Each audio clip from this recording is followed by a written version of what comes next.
El siguiente programa es clasificación B para mayores de 14 años. Los conceptos emitidos en el siguiente programa son de la exclusiva responsabilidad de sus productores. Telecanal 28 no se hace responsable de los mismos.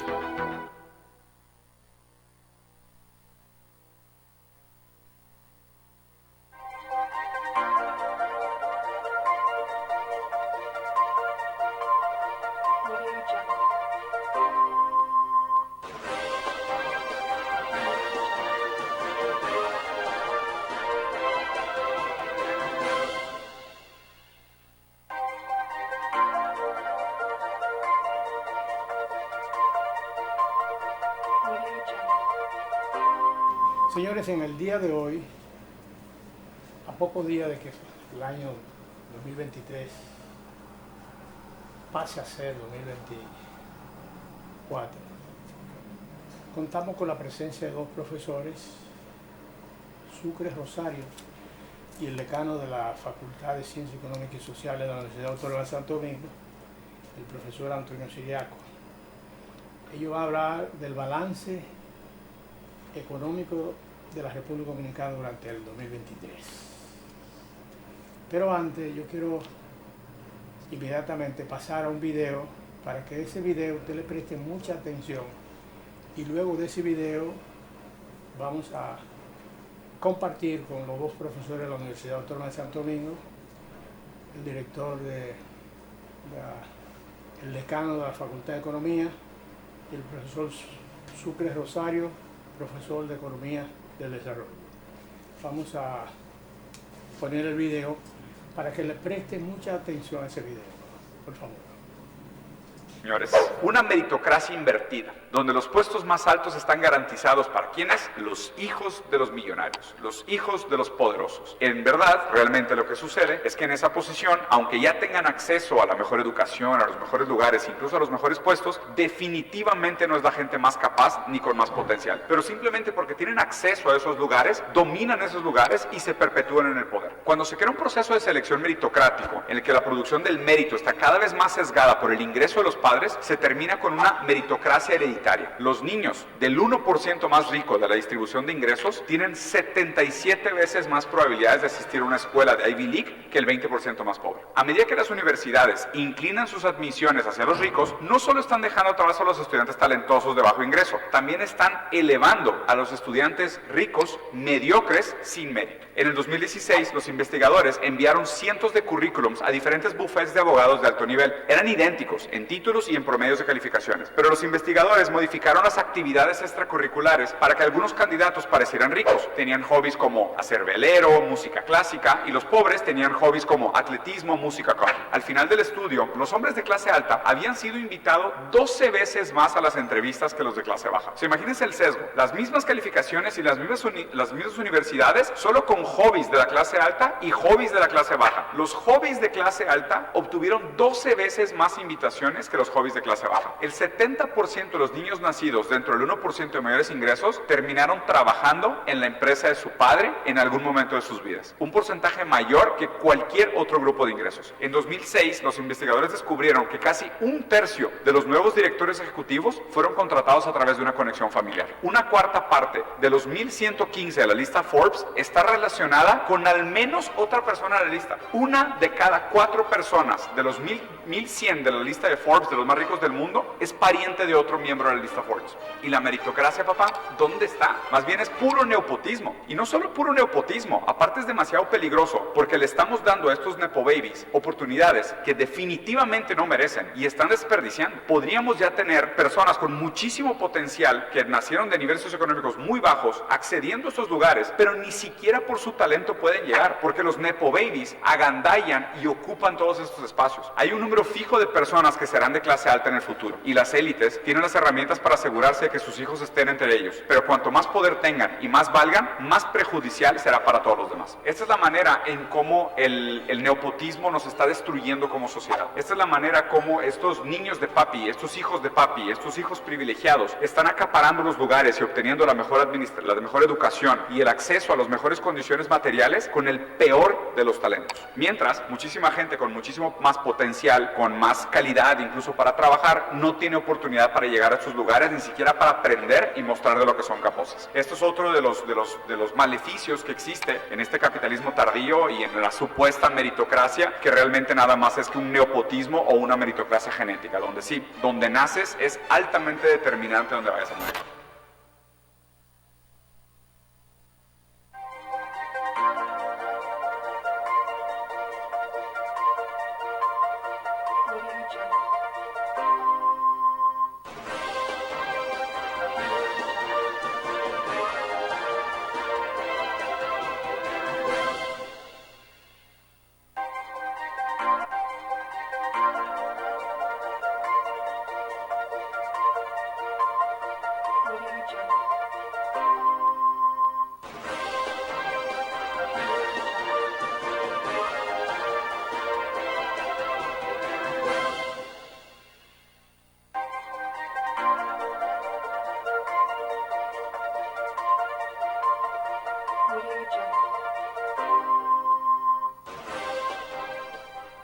Vuelve la competencia deportiva más importante de Santo Domingo Este.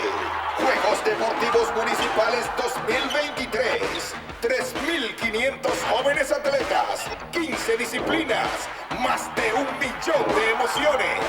Del 13 al 17 de diciembre. Juegos Deportivos Municipales 2023. Ayuntamiento de Santo Domingo Este.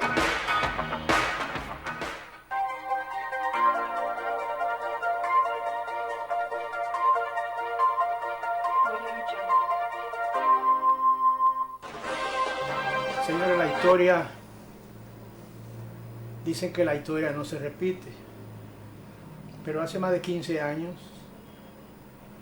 que por el Canal 10 los domingos la UAS estaba presente. Somos guardianos y por vía de consecuencia la UAS sigue presente con nosotros. Anteriormente, nuestra entrevista en el Canal 10. Hoy estamos con la combinación de dos grandes amigos, defensores, uno defiende al otro a rajatabla. El decano de la Facultad de Ciencias Económicas y Sociales de la Universidad Autónoma de Santo Domingo, el doctor Antonio Siriaco, y el profesor, economista, especialista en Economía y Desarrollo, Sucre Rosario. Queremos darle las buenas nuevas a ustedes.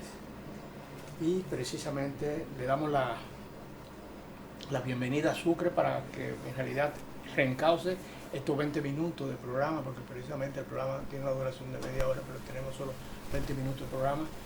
Una buena síntesis de parte de ustedes dos, que son los expertos en los temas económicos.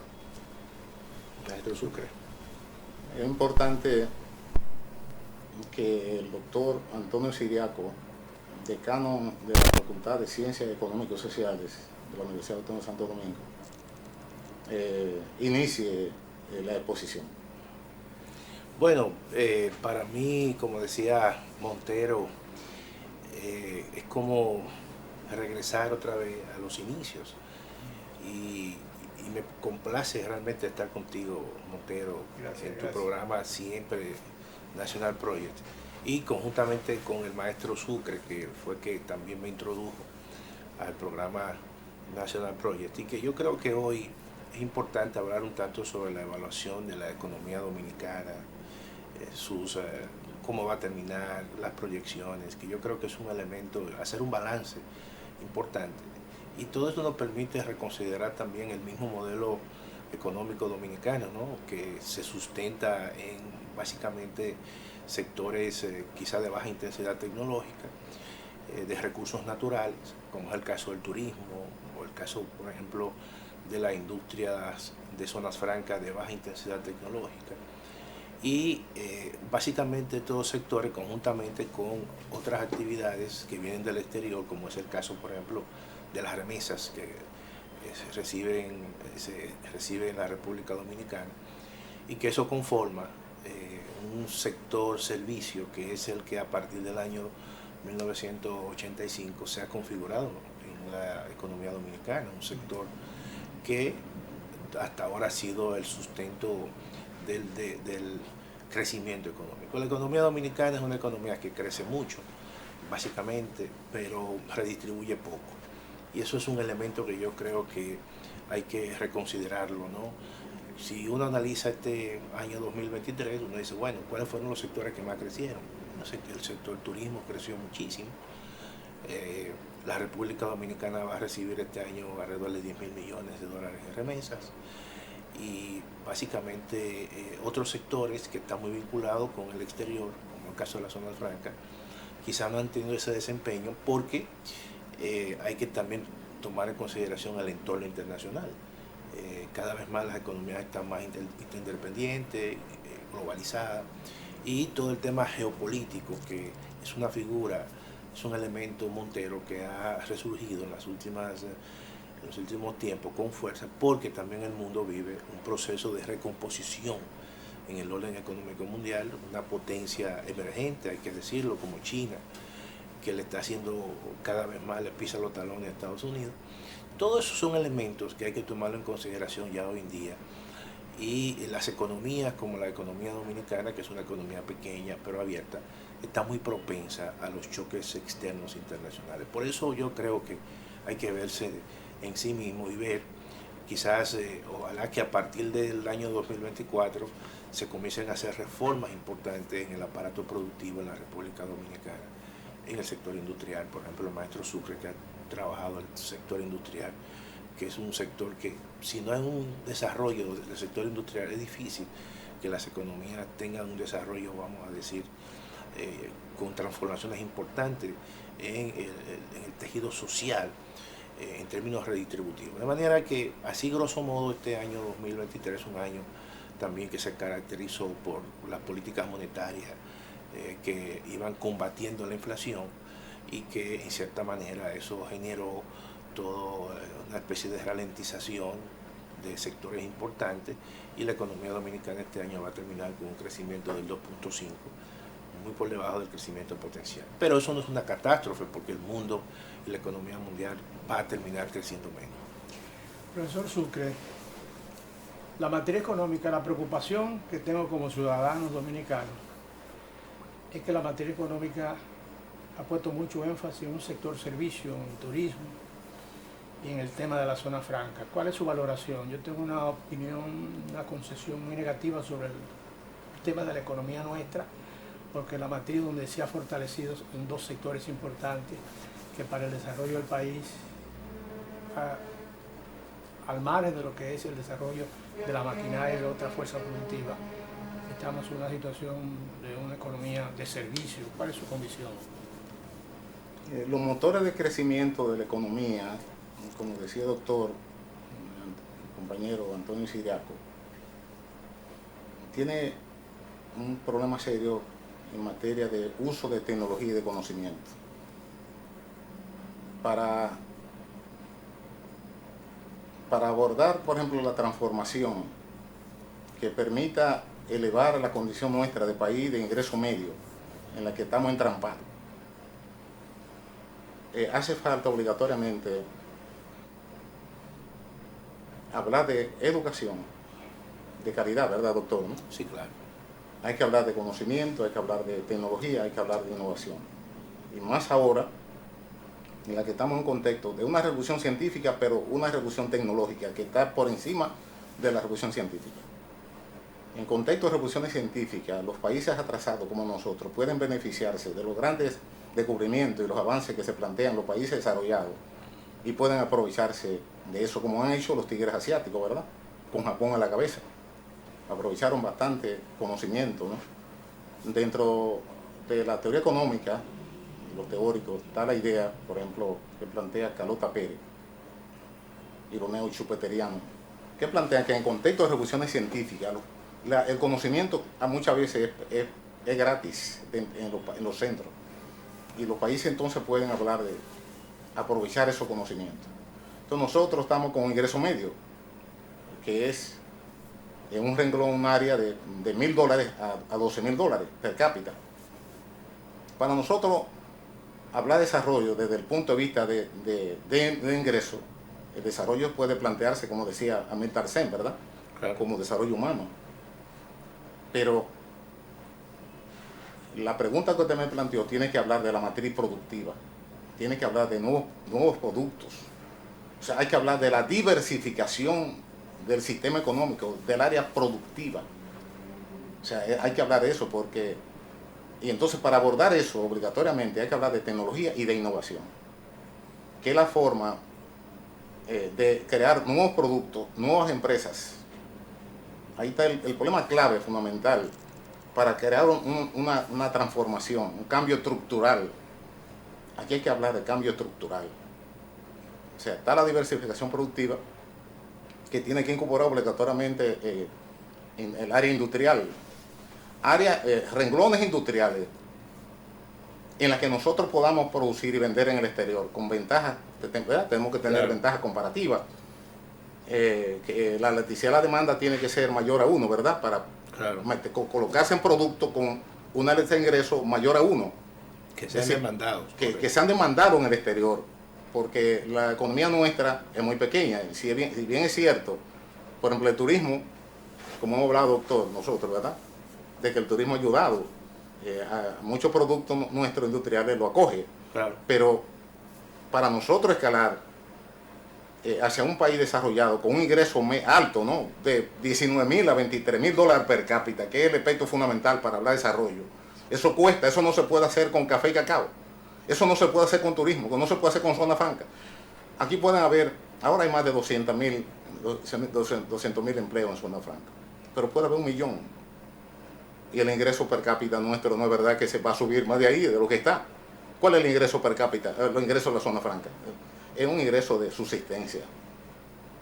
Y el desarrollo no es simplemente ingreso, pero bueno, dice el PNUD, cuando se habla de desarrollo, los indicadores de desarrollo tienen que ver con ingresos, por supuesto, ¿no? Pero tiene que ver con salud, tiene que ver, ¿no? con educación, los índices de desarrollo humano, ¿verdad? Claro. Del PNUD. Entonces, en el fondo, compañero y gran amigo Luis Montero, aquí hay que hablar de que es importante que haya una estabilidad macroeconómica, estabilidad de precios. En una estabilidad de precios en la que usted sale a comprar un plátano maduro y cuesta 40 pesos. 40 pesos cuesta un plátano maduro. La inflación se mantuvo en 4%, ¿no? Pero los plátanos están altos. Y de otro lado, para nosotros desarrollar obligatoriamente cualquier que sea el renglón, hay que aprovechar el problema de conocimiento ahora mismo. Porque usted habla, por ejemplo, de arroz, y hay toda una labor a nivel productivo de arroz, ¿no? Anteriormente había un arroz de una mata de Cian o de Otoño Brea, que la mata era más grande que este edificio, pero ¿cuántos granos tenía en cada marullo? ¿No? Era poco. Ahora, gracias al desarrollo de la biotecnología y otro, en términos científicos, las matas son pequeñitas. ¿Cuántos granos tienen? Todos los granos del mundo tienen los marullos. En el fondo, quiero que el doctor Ciriaco tome la palabra para que profundice este y otro tema. Lo que digo es que es importante hablar de diversificación de la estructura económica productiva orientada a una transformación estructural. Esa es la clave. Esa es la clave. Entonces, esa clave, los instrumentos obligatoriamente tienen que ser el ser humano, tiene que ser la educación, tiene conocimiento. Entonces hay que aprovechar, por ejemplo, ahora mismo que estamos en esta revolución tecnológica con la inteligencia artificial, entre otras, ¿verdad?, a la cabeza. A ver qué hace la universidad y todas las instituciones de conocimiento deben tomar muy en serio la situación que vivimos, el estadio actual de su desarrollo en que vivimos, de ingreso medio y otro, y entonces aprovechar todas esas capacidades que hay para ver cómo el liderazgo político, sindical, empresarial, académico, ¿no? Asumimos eso, se asume eso, con un sentido de país, con una visión de país. Y es para adelante que vamos entonces, el país. Profesor Ciriaco, cuando recuerdo en la década del 60, del 70, que hablábamos de cambio estructural, reforma estructural, eso llegaba al cerebro de algunos empresarios conservadores, que cuando se hablaba de cambio estructural, ellos creían que era tomar las armas para destruir el sistema. Los cambios estructurales, como plantea Sucre, consiste en revisar toda la matriz productiva. Correcto. Que no sea única exclusivamente sector turismo, sector servicios, que incursionemos en otra área, y precisamente en ese sentido yo quiero su valoración, tal y como Sucre le daba a usted la palabra, quiero su valoración sobre eso. Mira, Luis, yo creo que hay que hacer un poco de historia. Durante los años 50, 60 y parte de los 70, generalmente el Estado tenía una gran capacidad de inducir procesos de acumulación y también parte de ese excedente recibir el Estado. Por ejemplo, el Estado era dueño de alrededor de 12 o 13 ingenios del Estado. El boom de la industria azucarera, generalmente, gran parte de ese excedente, esos recursos en dólares, los recibía el Estado. Entonces el Estado pudo, quizá de una forma mucho más fácil, crear áreas e inducir ese tipo de recursos para fortalecer, por ejemplo, el turismo. Aquí no existía el turismo. Y a través de Infratur, que fue un mecanismo de financiamiento que tenía el Banco Central con recursos del Estado, entonces se indujo a un polo turístico en la parte norte. Pero también pasó igual con el tema incluso de la misma zona franca. Y el Estado dominicano pudo, en cierta manera, gran parte de esos recursos que se generaban en ese sector inducirlo. Pero eso cambió, esa lógica de creación y apropiación del excedente cambió a partir del año 1985-84. Y gran parte de esos sectores que antes el Estado lo dominaba, muchos de ellos desaparecieron y otros que se generaron nuevos pasaron al sector privado. Entonces, el cambio y la lógica del Estado dominicano en términos de las políticas debe cambiar. ¿Por qué? Porque el desarrollo, como decía el maestro Sucre, la diversificación del tejido empresarial en la República Dominicana, de la diversificación productiva, tiene que ser inducido por políticas públicas dirigidas por el Estado dominicano. Y esa política pública tiene, en cierta manera, que penalizar a algunos sectores y favorecer a otros sectores, sectores que tienen una estrategia nacional de desarrollo, sectores, como decía el maestro Sucre, que puedan incorporar un mayor valor agregado, un mayor conocimiento y que sean sectores que generen un producto de mayor intensidad tecnológica. Eso no significa que sea el sector, que el turismo no sea importante. Sí, es importante, pero gran parte de esos excedentes que se generan ahí hay que inducirlo a la creación de sectores, que son sectores que produzcan bienes y servicios que puedan competir hoy en día. Por ejemplo, mira, una vez nosotros planteamos en un programa que el gobierno dominicano, por ejemplo, yo dije, si yo hubiese sido presidente o soy presidente de la República, por poner un ejemplo, yo agarro a 200 jóvenes y lo hubiese enviado, por ejemplo, a Taiwán, en ese momento que teníamos relaciones diplomáticas con Taiwán. ¿Tú sabes qué? A que se preparen en el conocimiento y en la fabricación de chip. Hoy los chips juegan un papel importante en la industria internacional. Y ahora que se está hablando de acercar gran parte de la producción a la región, lo que se le llama ahora el nearshoring, pero sin embargo la República Dominicana quizá no se aproveche. ¿Por qué? Porque no tiene la capacidad humana ni el conocimiento. ¿Quién se va a aprovechar? Se va a aprovechar México, que se está aprovechando, quizá Costa Rica y 2 o 3 países de la región. ¿Por qué? Porque los chips, la producción de chips, que juega un papel importante en la producción de componentes tecnológicos, de la fabricación de vehículos, está concentrado prácticamente en un 85%, donde en Taiwán y en Corea del Sur. Pero nosotros no pudimos, esa relación diplomática que tuvimos con Taiwán, no la aprovechamos. Lo que sencillamente estábamos recibiendo eran camioncitos y cositas y muchísimas prebendas.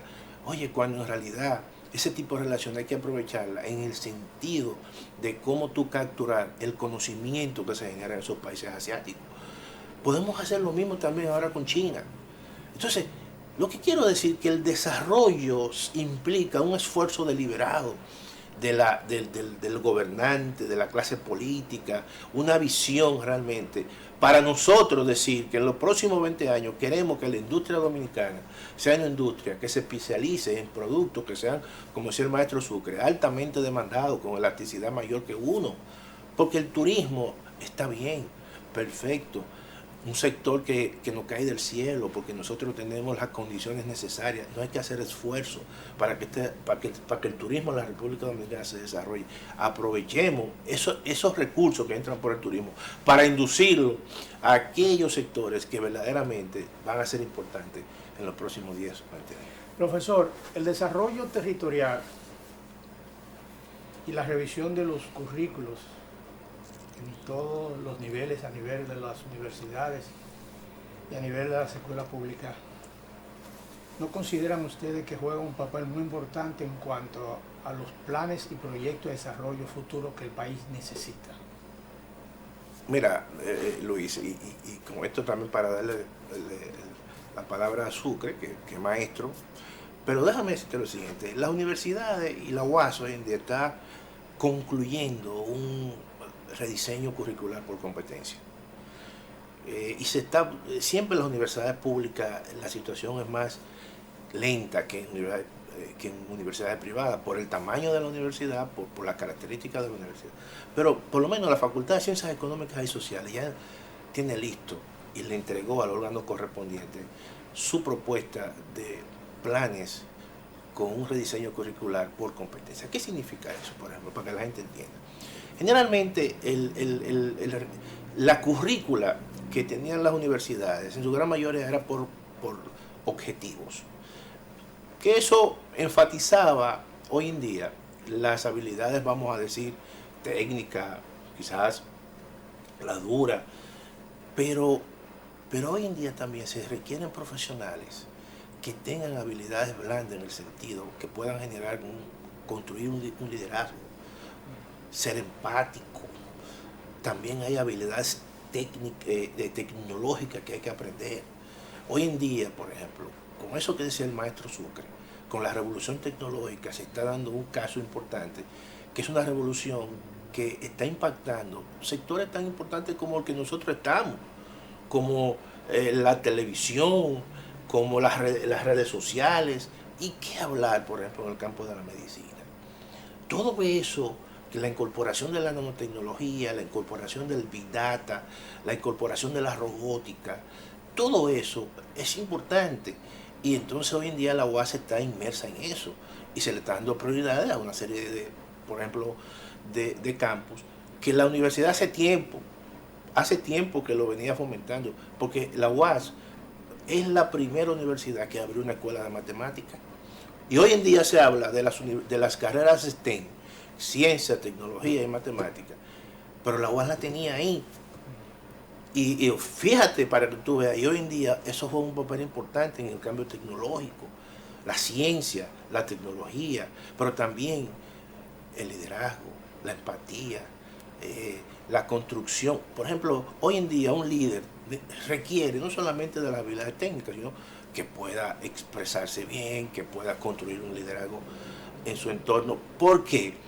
Porque hoy en día se requieren de líderes que conduzcan organizaciones. Cuando tú ves, por ejemplo, que le dieron un mandato por más de una década a Xi Jinping, bueno, porque vieron en esa persona que es la persona que está preparada para las próximas décadas para competir en un mundo donde hay una especie de grandes transformaciones y donde China a lo mejor juega un papel importante. Lo mismo pasa en Estados Unidos y así también en otros países. De manera que yo creo que nuestra universidad está en un proceso de transformación, de curricular, de planes de estudio, que yo creo que le va a dar muchas cosechas. No sé, el maestro Sucre que pueda. Le podríamos agregar el hecho de que el Ministerio de Economía y Planificación de Desarrollo, dentro de la Estrategia Nacional de Desarrollo,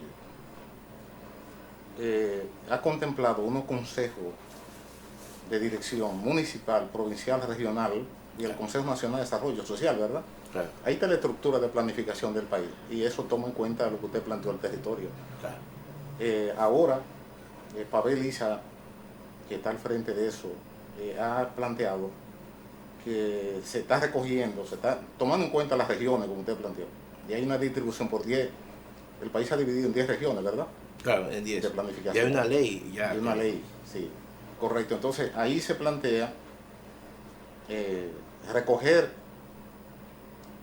las opiniones, incluso los proyectos más importantes que tiene cada municipio, cada región, ¿verdad? Y planificar eso, incluso el presupuesto del país se está planteando tomando en cuenta los principales proyectos, los que tengan mayor valor agregado y capacidad de empleo y otros, ¿no? En cada región, en cada país, ¿no? Claro. Entonces la UAS tiene, ¿cuántos centros? La UAS tiene ya como 25.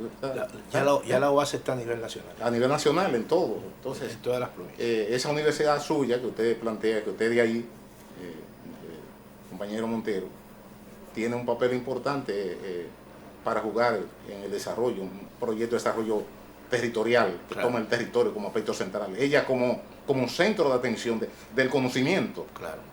En la que también hay que contar con las 53 universidades restantes que hay, ¿verdad? Claro, claro. La UAS debe jugar un papel de liderazgo, no de discutir con las otras universidades, y la universidad tampoco con la UAS. Tiene que haber una actitud de armonía, claro. ¿Verdad que sí, no? La UAS como institución del Estado, la principal. Y entonces ahí hay un trabajo enorme. Lo que hace falta es visión en gran medida, o mayor visión dentro del liderazgo político, académico, empresarial, en ese sentido.